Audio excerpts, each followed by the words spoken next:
Good morning friends, hope you all are fine. आज हम बात करेंगे भारत के कॉन्स्टिट्यूशन की।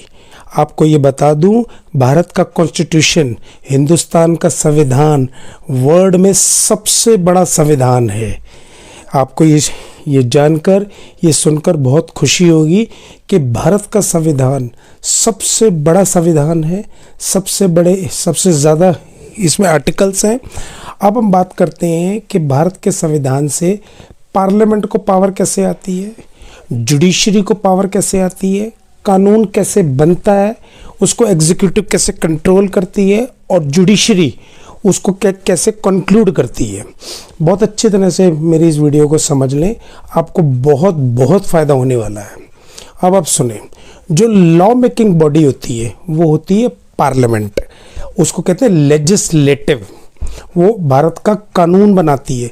जो भी कानून आज प्रैक्टिकल इम्प्लीमेंटेशन में है उसको भारत की पार्लियामेंट बनाती है। उसमें बिल लाया जाता है, वो बहुत सारे उसमें इश्यूज होते हैं। लोकसभा बिल लेके आती है और राज्यसभा बिल लेके आती है।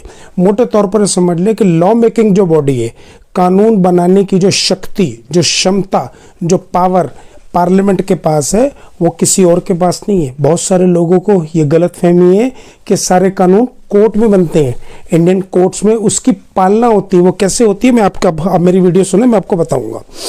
कानून बन गया, अब कानून बनने के बाद काम शुरू होता है एग्जीक्यूटिव का। एग्जीक्यूटिव में कौन आता है? सबसे पहले आता है भारत का राष्ट्रपति, उसको भारत का पहला नागरिक बोला जाता है। उसके बाद आता है उपराष्ट्रपति।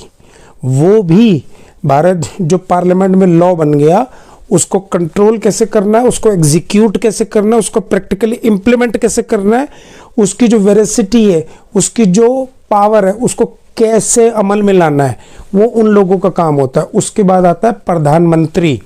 प्रधानमंत्री भी अब पावर को कैसे एग्जीक्यूट किया जाए, कैसे उसको चलाया जाए, वो सारी चीज़ें वो देखता है। उसके बाद आती जुडिशरी। ये समझ लें दोस्तों, उसमें सुप्रीम कोर्ट आता है। ठीक है, कोर्ट्स की अगर हम लेवल देखेंगे तो हाई कोर्ट हो गया और डिस्ट्रिक्ट कोर्ट्स हो गया। सुप्रीम कोर्ट देखती है कि जो कानून बना है, जो एग्जीक्यूटिव ने उसको इम्प्लीमेंट किया है, क्या वो ठीक प्रकार से काम कर रहा है। उसको पनिश करना आईपीसी के हिसाब से, सीआरपीसी के हिसाब से, इंडियन एविडेंस एक्ट के हिसाब से उसको पूरी तरीके से लागू करना, लॉ एंड ऑर्डर को मेंटेन करना। अब मैं थोड़ा सा टॉपिक चेंज करूंगा, मैं बताऊंगा कि ये आपस में ये तीनों पावर्स, कौन कौन सी पावर, अपना लेजिस्लेटिव, एग्जीक्यूटिव और क्या जुडिशरी, ये तीनों पावर आपस में जुड़ी हुई है। लेकिन दोस्तों, ये समझने की सबसे इंपॉर्टेंट बात ये है कि ये तीनों जो पावर्स जो होती हैं, ये तीनों पावर जो क्या डिराइव होती हैं, ये भारत के संविधान से आती हैं, कॉन्स्टिट्यूशन ऑफ इंडिया से आती हैं। इन तीनों में आपस में तालमेल है। लेकिन इन पावर्स को अगर हम सेग्रीगेट करके समझें, और दूसरा, ये कोई भी बॉडी एक दूसरे को डिस्टर्ब नहीं करेगी। टाइम पे बहुत सारी चीज़ें ऐसी होती है कि सुप्रीम कोर्ट पार्लियामेंट को नोटिस इशू कर देता है, लेकिन होता क्या, पार्लियामेंट फिर उनको बोलती है कि please be in your limit, आप अपने डोमेन से, परव्यू से बाहर जा रहे हैं। क्योंकि सुप्रीम कोर्ट पार्लियामेंट में कहां तक इंटरफेयर कर सकता है, वो भी भारत के संविधान में लिखा हुआ है। अब मोटे तौर पे हम समझते हैं एडमिनिस्ट्रेटिव पावर और जुडिशियल पावर। वो क्या होती है? एडमिनिस्ट्रेटिव पावर होती है, आप फॉर एग्जांपल समझ लें, ये क्या बोलते, ब्यूरोक्रेट्स, इनकम टैक्स डिपार्टमेंट हो गया, दिल्ली पुलिस हो गया, जितने भी डिपार्टमेंट्स होते हैं वो एडमिनिस्ट्रेटिव पावर के अंदर आते हैं। उनका काम है किसी भी चीज़ को, जैसे पुलिस है, उन्होंने एफआईआर करी तो वो एडमिनिस्ट्रेटिव पावर के अंदर आएगी।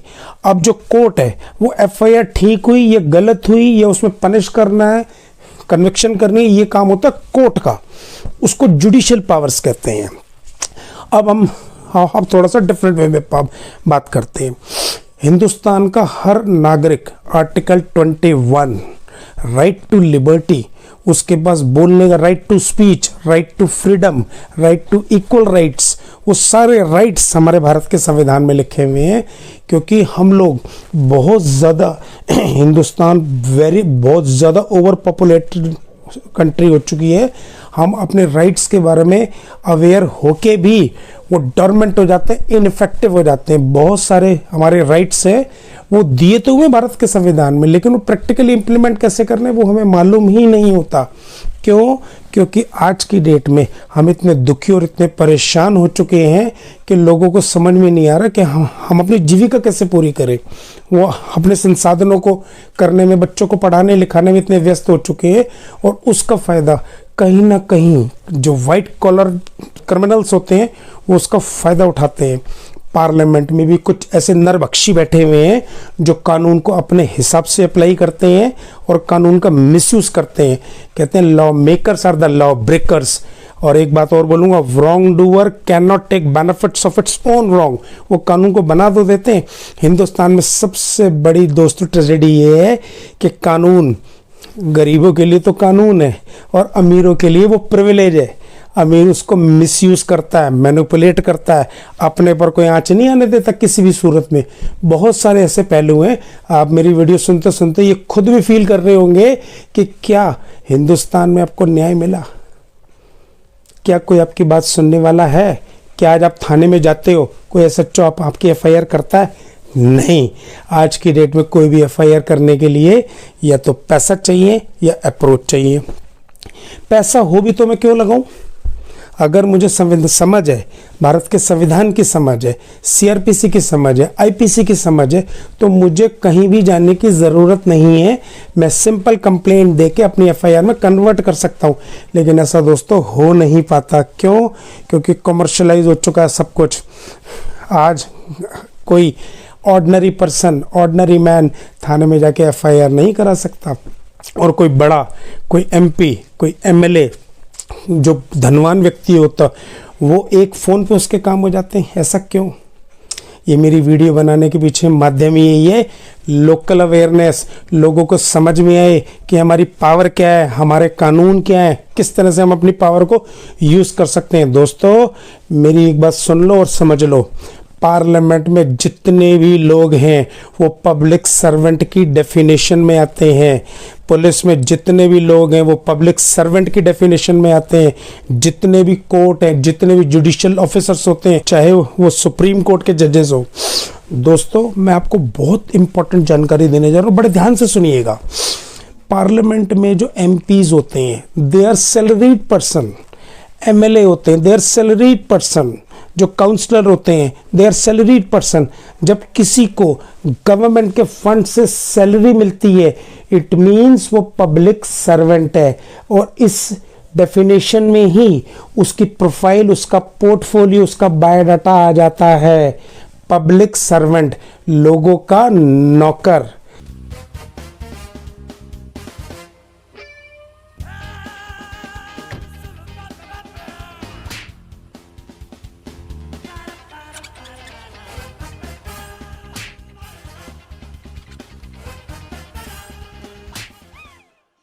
बहुत अच्छा लगेगा। नौकरशाही, अब नौकरशाही राजाई में कन्वर्ट हो चुकी है। नौकर राजा नहीं होता, नौकर नौकर ही होता है। इस बात को समझ लें। उनको जो सैलरी मिलती है वो हमारी हार्ड अर्नड मनी से, जो हम लोग टैक्स पे करते हैं उससे मिलती है। हमारे टैक्स से ही पार्लियामेंट चलती है, हमारे टैक्स से ही सुप्रीम कोर्ट के ऑफिसर्स को तनख्वाह दी जाती है, उनके बच्चों का भरण पोषण होता है। ये मैं लोकल अवेयरनेस पे अलग से एक शायद कुछ बात बोल रहा हूँ।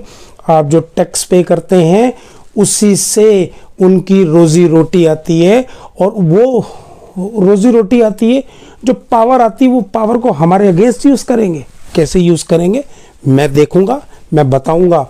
मैं एडवोकेट अनिल कुमार बंसल इस प्लेटफॉर्म से, ये वाले फ्रंट से आपको ये बता रहा हूँ कि आप मालिक हैं वो नौकर हैं, आप मालिक हैं वो नौकर हैं, आप मालिक हैं वो नौकर हैं। They all are public servant. उनको लोगों की नौकरी करने के लिए रखा गया है। वो पार्लियामेंट में चुन के आते हैं क्योंकि हम उन्हें वोट देते हैं। राइट टू वोट हमारा है, राइट टू लिबर्टी हमारा है, राइट टू स्पीच हमारा है। अब क्या जो मैं टैक्स दे रहा हूँ वो रीजनेबल है, वो जायज़ है? नो। इतना हैवी टैक्स देने के बाद भी मेरे को क्या प्रिविलेज मिली, क्या सुविधा मिली? एक आम आदमी आज सड़क पे भीख मांग रहा है, एक बिजनेसमैन बेचारा टैक्स दे दे के थक जाता है, लेकिन उसको कोई सुनने वाला नहीं होता। उसके बावजूद भी वो एक आम आदमी पुलिस से डरा हुआ रहता है।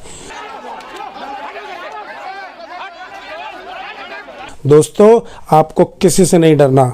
ये लोकल अवेयरनेस कैंपेन में चला रहा हूँ। Advocate Anil Kumar Bansal, elevate law firm से ये आपको समझा रहा हूँ कि अपनी पावर्स को, अपनी राइट्स को समझ लें। नौकर से नहीं डरना। नौकर को डायरेक्शन दी जाती है, नौकर की मानी नहीं जाती। उल्टा हो चुका है, नौकर मालिक बन चुका है, मालिक नौकर बन चुका है। मैं उम्मीद करता हूँ इस वीडियो से आपको बहुत कुछ सीखने और समझने को मिलेगा। मैं आगे भी इस तरह की वीडियो बनाता रहूँगा।